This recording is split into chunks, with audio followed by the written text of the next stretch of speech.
It's our first edition this week. Welcome to The World Today. I am Amarachi Ubani. We're still alive to react over the killings of innocent people in bomb attacks on our villages.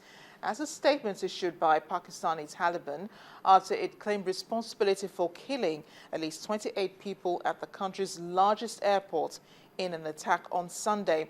The raid began late Sunday at a terminal used for cargo and VIP flights at Karachi International Airport.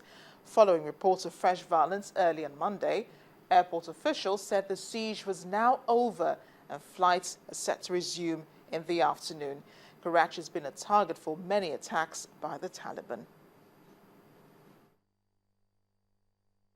A group of heavily armed gunmen stormed Pakistan's biggest airport on Sunday, June the 8th, and at least 26 people were killed in a night-long battle at one of the country's high-profile targets.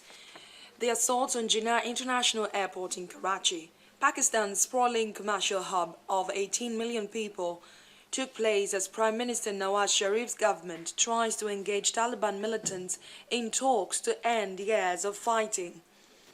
The attack began just before midnight when gunmen, 10 of them wearing military uniforms, shot their way into the airport. Gun battles went on for 5 hours and still photographs showed fires raging as ambulances ferrying casualties away. By dawn on Monday, June the 9th, the army said the airport had been secured and the 10 militants aged between 20 and 25 have been killed by security forces. On Monday also, Pakistan's Taliban claimed responsibility for the attack, saying it was revenge for the army's airstrikes in areas along the Afghan border where the insurgents are based. Dead bodies and the injured were transported to a local hospital after militants stormed Pakistan's biggest airport in Karachi.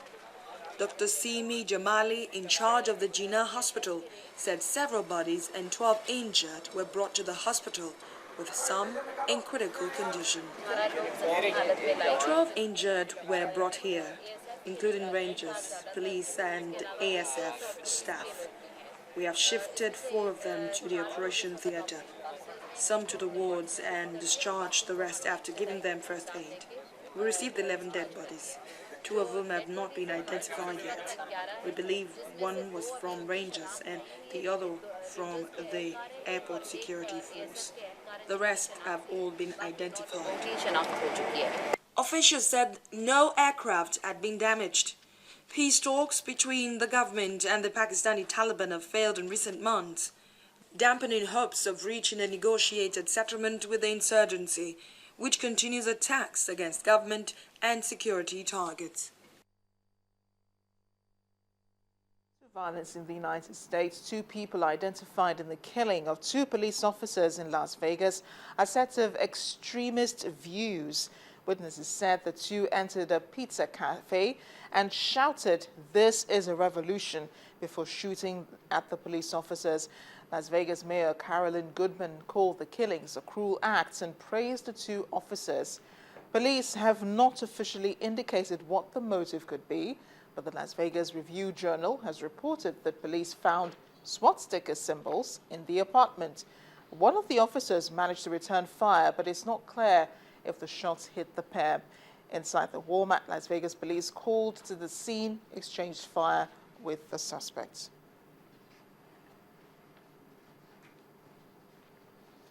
And over in the UK, head teachers have been marginalized or forced out of their jobs in some schools in Birmingham due to an alleged culture of fear and intimidation.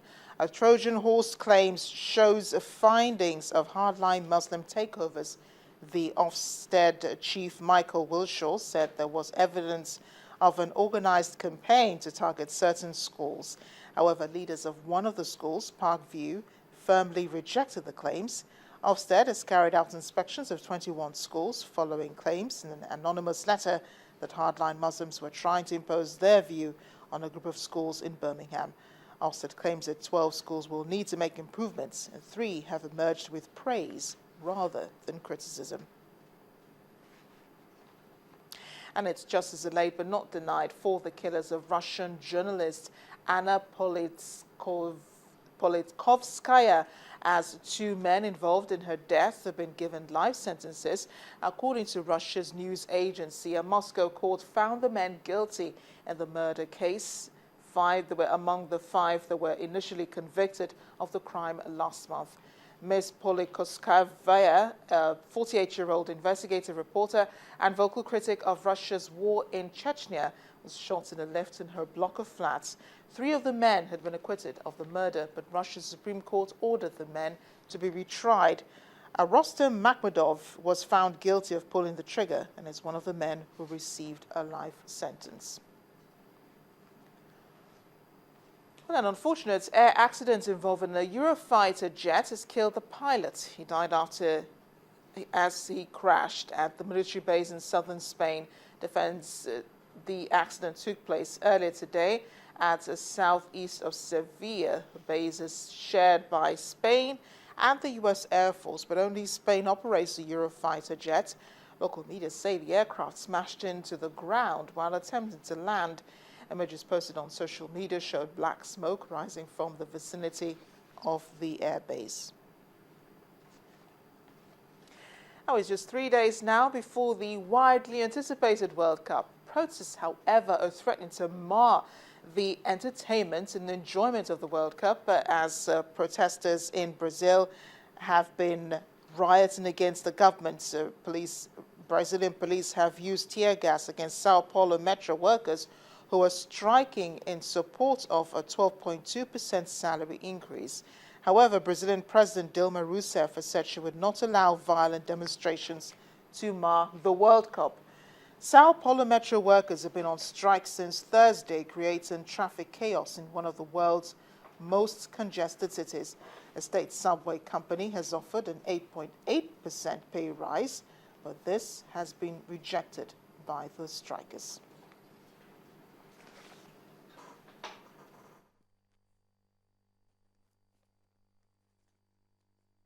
Well, I have joining me now one of our sports correspondents, Yami Adebayor, to discuss and talk more about preparations for the World Cup. Yami, thanks for joining me here in the studio on The World Today. Quite unfamiliar territory for you here on The World Today, but I understand that you've been following and monitoring situations and progress towards the World Cup. Now, these protests have been on for a few weeks now.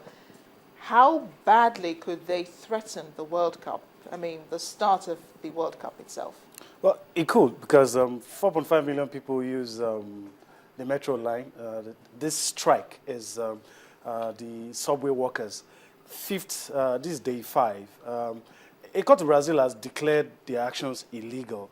But of course, today, the police used stun grenades and fire tear gas on people. It was near chaotic scenes in Sao Paulo. And just 3 days to the World Cup, you're expecting the UN Secretary General, 11 heads of states will be there. So if you're asking if this would, hinder the opening ceremony and, of course, the World Cup itself, it could. But, when football starts, some of these things get relegated to the background.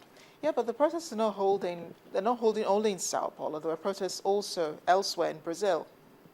Yeah, it's all kinds of unions have gone on protest. At some point, it was the police, but football has the power to unite people. Football has the power to bring people together. Of course, we will not downplay the seriousness of the matter at hand. A lot of things could go, but the Brazilian president has shown that she has the will to keep the protesters in line.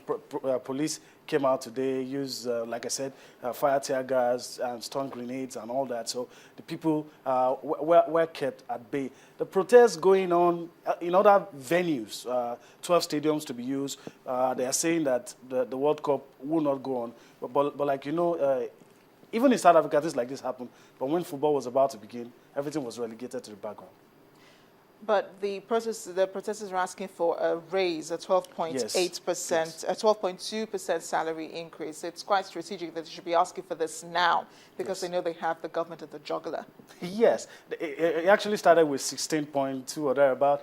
They brought it down to 12.2, but the government is saying, we're going to give you 8.7. And, the workers said that is not acceptable to us. You'll have to meet our demands. As a matter of fact, today, some of the workers that came to